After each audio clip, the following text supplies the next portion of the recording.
Qendet ndacak të cilës shëtisin të lirë në territorin e qytetit të Vlorës janë kthyer në problem edhe për turistët e huaj.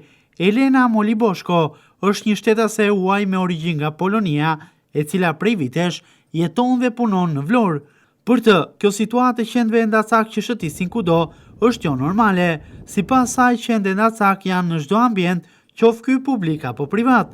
Pavarësisht se tregon se nuk është sulmuar ndonjëherë prej tyre, Moliboshko kërkon që të merren masa për frenimin e këtij fenomeni.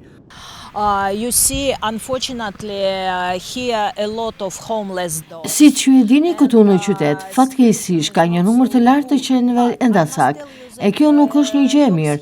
Unë duhet t'ju them juve që pjesa më e madhe këtyre qenëve janë miqësor. Unë deri tani nuk kam patur probleme, por kjo situatë këtu është e tepërt dhe fatkeqësisht ato janë kudo, në vende publike, në bar kafe, në vendet ku luajnë fëmijët.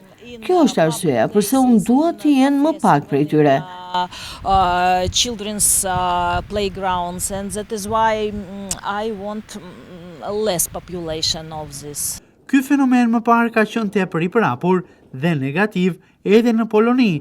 Elena Moliboshko tregon se në vendin e saj të origjinës ai u ndalua me anën e sterilizimit. Kjo gjë sipas saj u frenua me sterilizimi masiv që ju bë këtyre kafshëve dhe më pas ju vendosën qipa për t'i patur ato në kontroll. You see, some years ago it was the same situation. Unë vi nga Polonia. Disa vite më parë në vendin tim ishte e njëjtë situata, e u kthye madje shumë e vështirë për t'u kontrolluar ky problem. Por në Poloni u krye një sterilizim masiv i qenëve ndacak dhe më pas tek ata u vendos edhe nga një çip.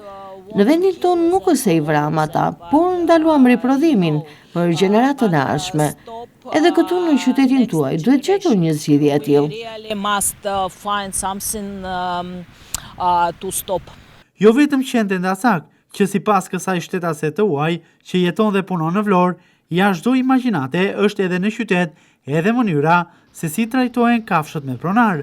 Ajo tregon raste të kafshëve të lidhura me litar, pa ujë dhe pa ushqim, që ruajnë godina të shkatëruara. Një keqtrajtim që u bëhet këtyre specieve, i cili ndodh rëndom në Vlorë dhe askujt sipas saj nuk i bën përshtypje. Yes, you know, this is about human values. Kjo ka të bëjë mbi të gjitha me ndjenjat njerëzore. Në shumë raste në këtë qytet, unë kam parë shumë negative të banorëve. Ju kujtoj që nëse ju do të mbani kafshë si qend, ju lutem të jeni të përgjegjshëm për ta. Nuk mund t'i lini këto kafshë pa ushqim, pa ujë, pa mundësi për të lëvizur. Nuk mund t'i lini ata brenda makinave, brenda balkoneve në katet e sipërme të pallateve. Është katastrofë kjo që po ndodh këtu me kafshët. Nëse i mbani kafshët, ju lutem, trajtojini në mënyrën e duhur. You know, it's a disaster for animals. If you take care about dogs, please do it in a good way. Në fund, ajo ka dhe një mesazh drejtuar të gjithë qytetarëve të Vlorës që të jenë më të përgjegjshëm kur marrin përgjegjësinë e mbajtjes dhe rritjes të një kafshë, të zbatojnë të drejtat e tyre duke mos i privuar nga liria dhe duke mos i keq trajtuar. Good way, be responsible to feed. Mënyra e duhur se si trajtohen ato është që ju të jeni të përgjegjshëm, duke ushqyer ato, duke u dhënë ujë, t'i lejoni që të shëtitin.